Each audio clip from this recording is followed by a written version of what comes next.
अस्सलाम वालेकुम। One paper MCQs में इंग्लिश का एक पोर्शन होता है। अभी तहसीलदार पेपर होने वाला, तो उसमें तो एक पूरा पेपर ही 100 नंबर का इंग्लिश का है। उसमें अब इतने एक हफ्ते में आप पूरी इंग्लिश की तैयारी नहीं कर सकते।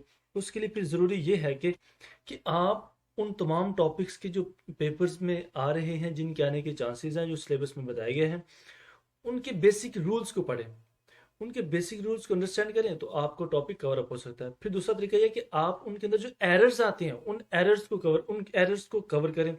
उन एरर्स को देखें, ये एरर्स आती क्या हैं, उनके बेसिक रूल्स क्या हैं, उनको हम किस तरह से दूर करते हैं, उनको किस तरह से अंडरस्टैंड करते हैं, उनकी बेसिक क्या लॉजिक क्या उन एरर्स के पीछे।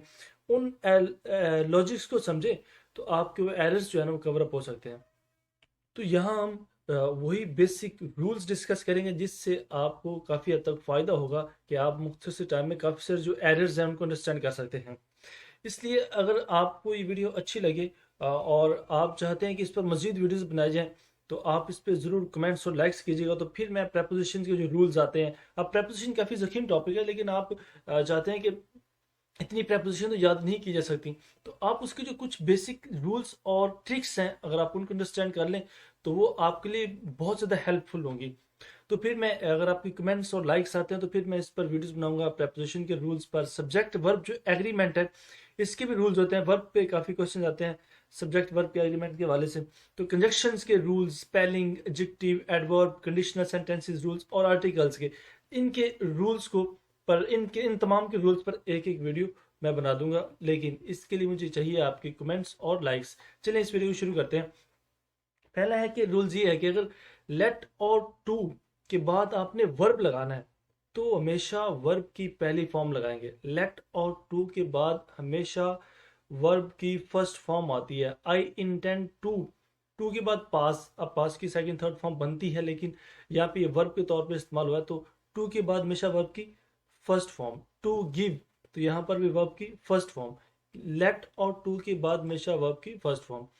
अगर ये कुछ हेल्पिंग वर्ब दिए गए, इनके बाद भी हमेशा वर्ब की फर्स्ट फॉर्म इस्तेमाल होती है। Can, may, will, shall, could, might, would, should, इन सब के बाद भी हमेशा वर्ब की फर्स्ट फॉर्म आएगी। She said that she would buy, अब यहाँ पर बाय लफ्ज है, तो वुड के बाद बाय वर्ब है, तो इसकी फर्स्ट फॉर्म।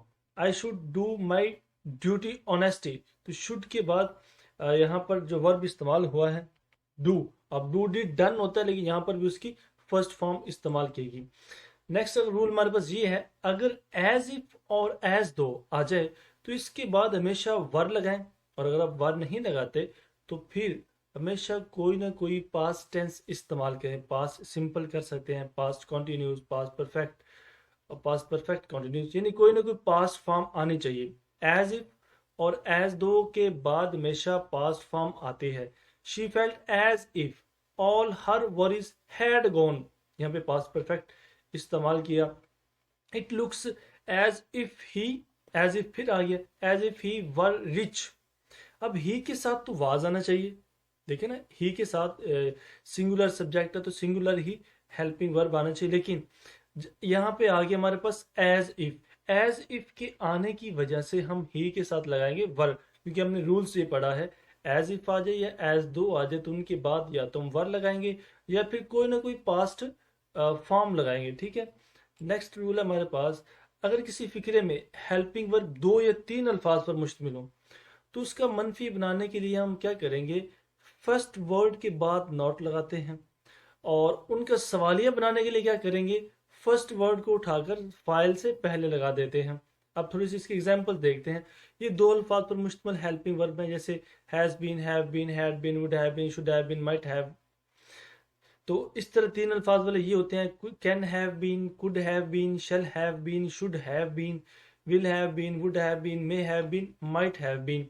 इनकी तरह एग्जांपल देखिए, देखिए अब हम इनके मनफी बनाने हैं, तो has not been, will not been, will not have been, should not have been, यानी फर्स्ट वर्ड के बाद हमने लगा दिया, नॉट लगा दिया।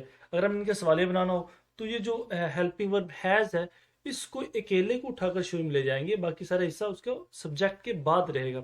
ही सब्जेक्ट है तो बाकी सारा हिस्सा हैज बीन का, बीन बाद में आएगा। शेल शुरू में चला गया तो आई हैव बीन, यानी शेल हैव बीन असल में था, तो हम शैल को ले गए शुरू में, बाकी सारा हिस्सा सब्जेक्ट के बाद आएगा। तो अगर हमने ऐसे हेल्पिंग वर्ब 2 या 3 वर्ड्स पर मुश्तमिल होते हैं, उनका सवालिया बनाना हो, तो एक वर्ड हम ले जाएंगे शुरू में, बाकी तमाम उसके अल्फाज जो हैं वो बाद में रहेंगे।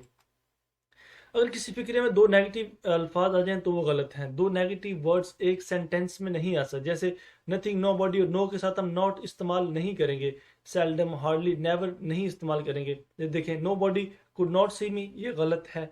ठीक फिक्रा ये है, could, nobody could see me, मुझे किसी ने नहीं देखा। इसलिए एक फिक्रे के अंदर 2 नेगेटिव वर्ड्स आप इस्तेमाल नहीं करेंगे। नेगेटिव अल्फाज के बाद हम आमतौर पर एनी, एनीथिंग, एनीवन का इस्तेमाल किया जाता है। समवन, समथिंग, सम जो है ना, इसका इस्तेमाल रॉन्ग है। Nobody is doing something to help them, तो लेकिन ठीक ये है, नो बॉडी के बाद हम समथिंग इस्तेमाल नहीं करेंगे या समवन इस्तेमाल नहीं करेंगे। हम कहेंगे nobody is doing anything to help them. इसलिए किसी भी नेगेटिव सेंटेंस में जब हमने कोई वर्ड यूज करना हो इस तरह का, समवन, समथिंग, सम, तो हम समवन नहीं करेंगे, एनी, एनीवन, एनीथिंग वाले वर्ड्स इस्तेमाल करेंगे। अंग्रेजी में ऐसे अल्फाज की कोई तस्वुर ही नहीं है, यानी कि आप शैल के साथ हैज नहीं आता, विल के साथ हैज नहीं आता, विल हैज बीन नहीं है, शैल हैज बीन नहीं है, may has been, can has been नहीं है। इन सब के साथ हम लगाते हैं हैव बीन। तमाम सब्जेक्ट से हम क्या लगाते हैं, have. Will have been, shall have been, सब के साथ यही आएगा। ये रूल भी आप जेनशिन कर लीजिए कि इन सब के साथ हैज वगैरह नहीं आते। अब अगर अंग्रेजी जुबान में 2 फ्यूचर टेंस आ गए हैं, तो एक फिक्रे के अंदर 2 फ्यूचर टेंस नहीं आ सकते, ये भी गलत है। इसलिए अंग्रेजी जुबान में मुस्तकबिल अगर हमने 2 जबानों को जहर करना है, 2 फ्यूचर टेंस लेकर आने हैं, 2 फ्यूचर सेंटेंस बनाने हैं, तो हम क्या करेंगे, एक हिस्से को प्रेजेंट सिंपल में ले जाएंगे या प्रेजेंट बना देंगे और दूसरे हिस्से को फ्यूचर ही में रहने देंगे। जैसे ये एक फिक्रा बड़ा मशहूर है, अगर तुम मेहनत करोगे तो पास हो जाओगे। अब देखें, if you will work hard, simple तरीका तो ये हम यूं बनाएंगे, यू विल पास एग्जाम। हमने दोनों हिस्सों में फ्यूचर, दोनों हिस्सों को फ्यूचर बना दिया, ये वाला फ्यूचर टेंस है, ये वाला फ्यूचर टेंस है, लेकिन ये गलत है। हम फर्स्ट हिस्से को बनाएंगे प्रेजेंट सिंपल और दूसरे हिस्से को फ्यूचर ही में रहने देंगे। इफ यू वर्क हार्ड, ये देखिए प्रेजेंट बन गया, you will pass the exam. तो ये रूल में अच्छे तरीके से जेनशिन कीजिए टेंस की करेक्शन के हवाले से। अब अगर ये कुछ वर्ब्स हैं, इनके साथ कोई प्रेपोजिशन इस्तेमाल नहीं करते। ये वाले अल्फाज जब वर्ब के तौर पर इस्तेमाल होते हैं, ये बात ध्यान से रखिए, ये वाले अल्फाज जब वर्ब के तौर पर इस्तेमाल हों तो इनके साथ प्रेपोजिशन नहीं आती।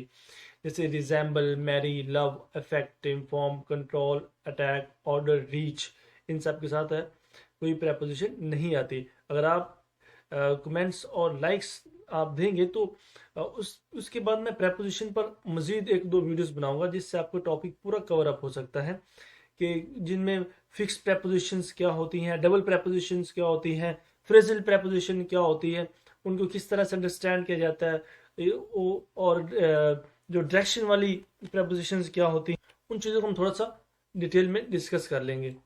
नेक्स्ट है कि अगर फिक्रे के अंदर आपने सवाल लिखना है तो उसे सवाली अंदाज में नहीं लिखते, उसको लिखते हैं पॉजिटिव फॉर्म में, उसको सिंपल सेंटेंस बना देते हैं।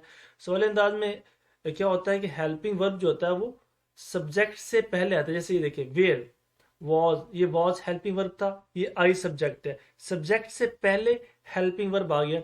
जबकि पॉजिटिव फॉर्म में क्या होता है कि सब्जेक्ट, ये देखिए नीचे वाले जुमले में सब्जेक्ट आई है तो आई के बाद आता है क्या, हेल्पिंग वर्ब। तो हम क्या करेंगे, जब हम जुमले के अंदर सवाल पूछा जा रहा हो तो उसको सवालिया शक्ल में नहीं लिखेंगे बल्कि सादा अंदाज में लिखेंगे। He asked me where was I going, ये गलत है, हम लिखेंगे he asked me where I was going. तो ठीक फिक्रा इस तरह से होगा।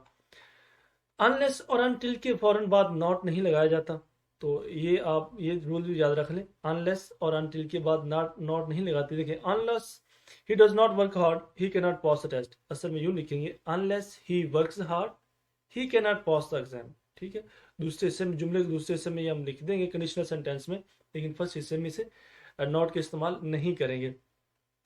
इंटरोगेटिव वर्ड्स के साथ कभी भी दैट का इस्तेमाल नहीं करते। इंटरोगेटिव वर्ड्स कौन से हैं, what, why, when, where, who, whose, whom, ये सारे वर्ड्स क्या हैं, इंटरोगेटिव वर्ड्स है।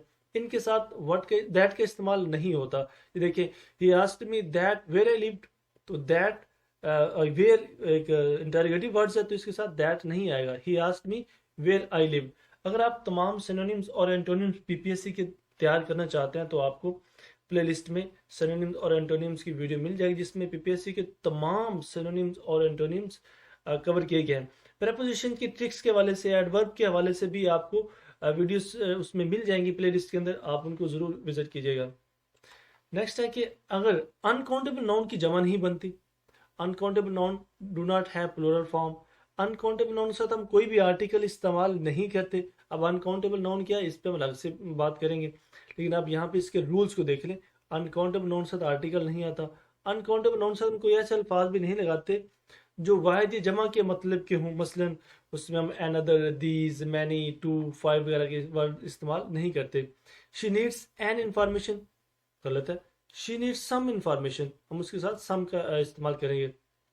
इसके अलावा एक और रूल है अनकाउंटेबल नाउन के साथ, हम कभी भी हम हमेशा सिंगुलर वर्ब का इस्तेमाल करेंगे, प्लूरल वर्ब का कभी भी इस्तेमाल नहीं करेंगे। जैसे new equipment is urgently needed, तो यहाँ पर हमने इज का इस्तेमाल किया, आर का इस्तेमाल नहीं किया। New equipment are urgently needed. तो इस तरह अनकाउंटेबल नाउन से जब हम कोई हेल्पिंग वर्ब इस्तेमाल करते हैं तो वो भी हमेशा सिंगुलर हेल्पिंग वर्ब होता है। अगर आप इस चैनल पर बिल्कुल न्यू हैं तो आप इस चैनल को ज़रूर सब्सक्राइब कीजिएगा। अगर आपको वीडियो अच्छी लगती है तो लाइक्स और कमेंट्स भी कीजिए। बेस्ट विशेज़, अल्लाह हाफिज़।